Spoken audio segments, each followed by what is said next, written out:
Экспозиционный зал «История села Зерган» Зерганского ЗМФК присоединяется к акции «Ночь музеев 2020» и предлагает вашему вниманию виртуальную экскурсию по нашим залам.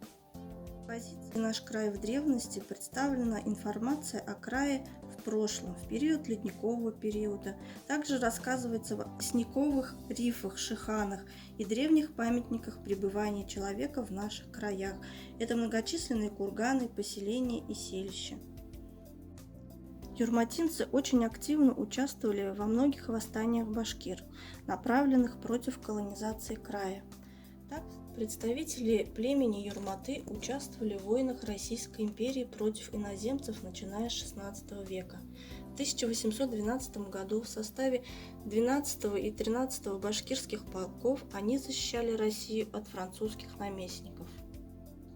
Усилившаяся колонизация во второй половине XVIII века вынуждала коренное население пускать на свои земли другие народы.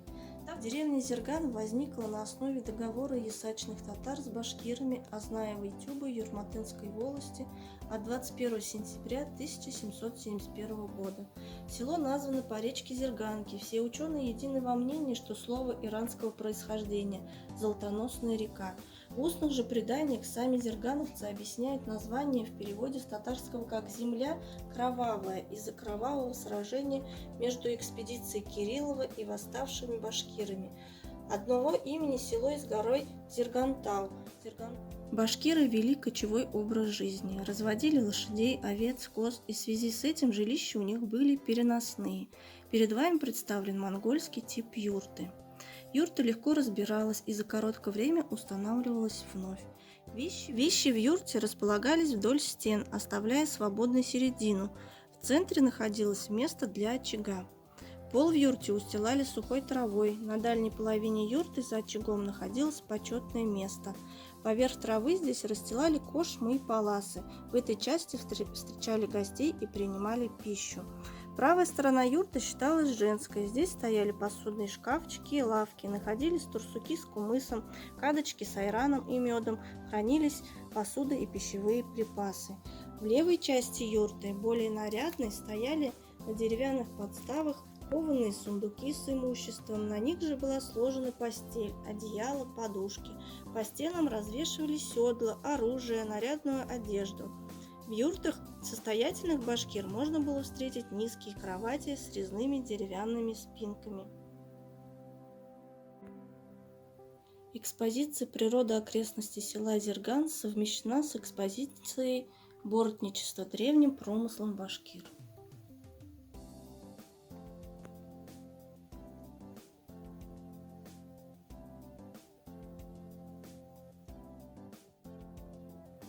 Великая Отечественная война является самым трудным и в то же время самым героическим периодом нашей Родины. Данная экспозиция рассказывает об участниках войны и тружениках тыла.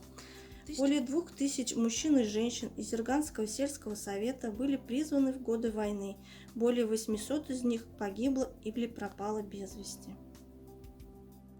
Банников Василий Васильевич, полный кавалер Ордена Славы, родился в селе Зерган в 1925 году. Учился в Зерганской школе. В феврале 1943 года вместе с другими одноклассниками призван в армию. В это время шли жестокие бои за Днепр. Там Василий Васильевич получил боевое крещение. За отвагу, проявленную в боях на Курской дуге, за освобождение Варшавы и Познани, Банников получил Орден Славы 3-й степени. За форсирование реки Одер – Орден Славы 2-й степени. За штурм Берлина – Орден Славы 1-й степени. В 1948 году Василий Васильевич Банников возвращается на родину. Военные раны и простуда сломили его здоровье.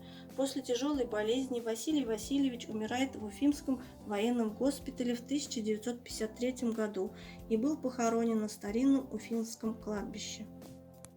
На данной витрине представлены письма с фронта, предметы солдатского обмундирования, открытки из Германии, документы, предметы, принадлежавшие советским и немецким солдатам, найденные поисковиками в Новгородской области, фрагменты боевого оружия времен Первой мировой и Второй мировой войны.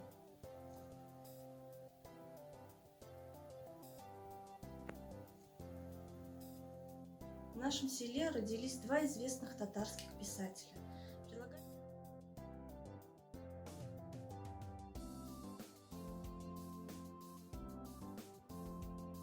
Мухаммад Закир Мухаммад Садыкович Арамеев. Поэт, классик татарской литературы, золотопромышленник, меценат, общественный деятель. Родился 23 ноября 1859 года в селе Зерган Мелеузского района Республики Башкортостан в купеческой семье. При жизни братья Закир и Шакир Ремеевы на собственные средства построили немало мечетей, школ и больниц, внесли огромный вклад в развитие культуры и образования татарского и башкирского народа. Мирсай Амир – писатель, прозаик, драматург, публицист, видный общественный деятель.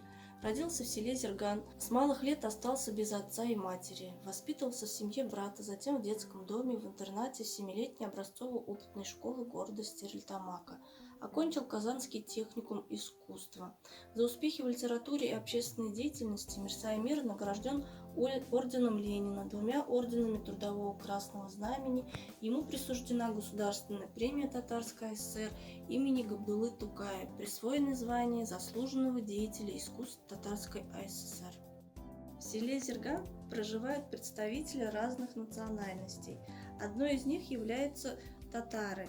И в экспозиции убранства татарского дома представлены предметы интерьера и быта татарского народа.